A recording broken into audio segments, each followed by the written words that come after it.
వారిద్దరూ ఒకే పార్టీకి చెందినవారు. ఒకరు ప్రస్తుత ఎమ్మెల్యే, మరొకరు మాజీ ప్రజాప్రతినిధి.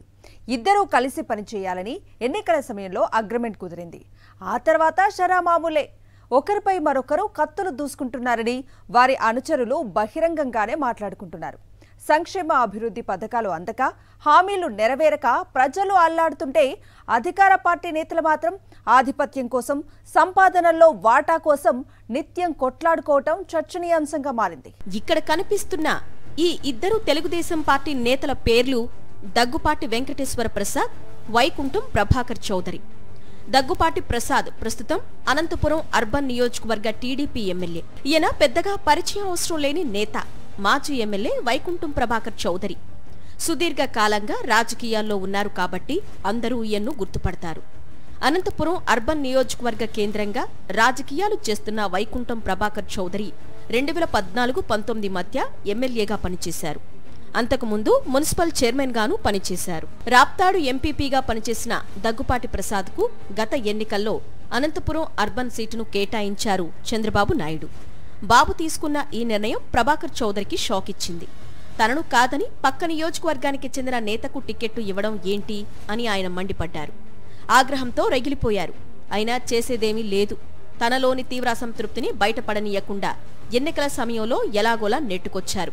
చంద్రబాబు, నారా లోకేష్ ఒత్తిడి చేయడంతో అయిష్టంగానే దగ్గుపాటి ప్రసాద్కు సహకరించారు ప్రభాకర్ చౌదరి. ఎన్నికల వరకు పర్వాలేదనుకొని ఒకే వరలో 2 కత్తులు ఎలాగోలాగా ఇరుక్కున్నాయి. పార్టీ పాలనలోకి వచ్చిన తరువాత ఎవరి రాజకీయాలు వారివే అన్నట్లుగా ఈ ఇద్దరు నేతలు వ్యవహరిస్తూ వస్తున్నారు.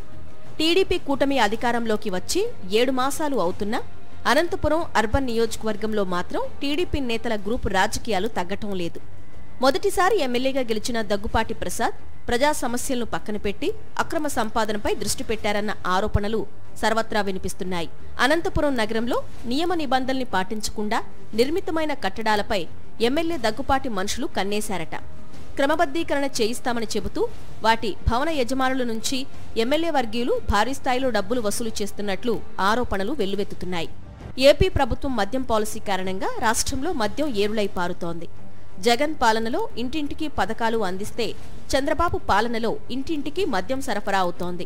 బెల్ట్ షాపుల దందాల గురించి చెప్పాల్సిన పని లేదు. ప్రజలను అడ్డంగా దోచుకుంటున్నారు. దీనికి అనంతపురం అర్బన్ నియోజకవర్గం మినహాయింపేమీ కాదు. మెజారిటీ మద్యం షాపులను దక్కించుకున్న ఎమ్మెల్యే దగ్గుపాటి ప్రసాద్ వర్గీయులు నిబంధనలకు విరుద్ధంగా పర్మిట్ రూములు, బెల్ట్ షాపులు పెట్టి భారీగా దోచేసుకుంటున్నారు. దీనికి తోడు నియోజకవర్గంలో ఎమ్మెల్యే కనుసన్నల్లో పంచాయతీలు, ల్యాండ్ సెటిల్మెంట్లు విచ్చలవిడిగా కొనసాగుతున్నాయనే విమర్శలకు లెక్కేలేదు. అనంతపురం అర్బన్ ఎమ్మెల్యే దగ్గుపాటి ప్రసాద్, ఆయన అనుచరులు చేస్తున్న అన్ని రకాల ఇల్లీగల్ వ్యవహారాలపై ఎప్పటికప్పుడు అధిష్టానానికి ఫిర్యాదు చేస్తున్నారట మాజీ ఎమ్మెల్యే వైకుంఠం ప్రభాకర్ చౌదరి.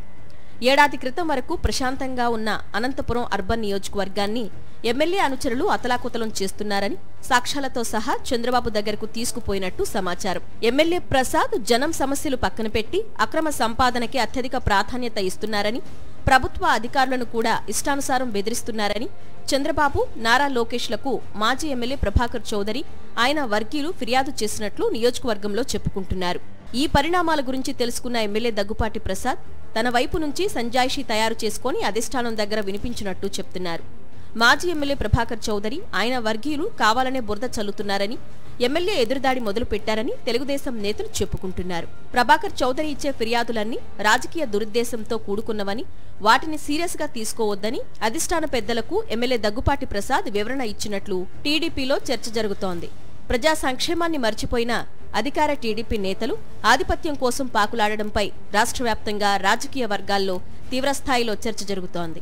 ప్రతి నియోజకవర్గంలో పార్టీల అంతర్గత కుమ్ములాటలు, కూటమిలోను 3 పార్టీల మధ్యన పొసగని బేరాలు, పంపకాల్లో తేడాలు, అరాచకాలు, అక్రమాలు అంతు పొంతు లేకుండా సాగుతున్నాయనే ఆరోపణలకు లెక్కేలేదు. ఎవరైనా ప్రశ్నిస్తే చాలు వారిని అరెస్టు చేయిస్తున్నారు. సూపర్ 6 పథకాలు లేవు. గతంలో వైఎస్ జగన్ పాలనలో ప్రజాదరణ పొందిన పథకాలన్నింటినీ పక్కన పెట్టేసి ప్రజా సంక్షేమాన్ని మర్చిపోయారు.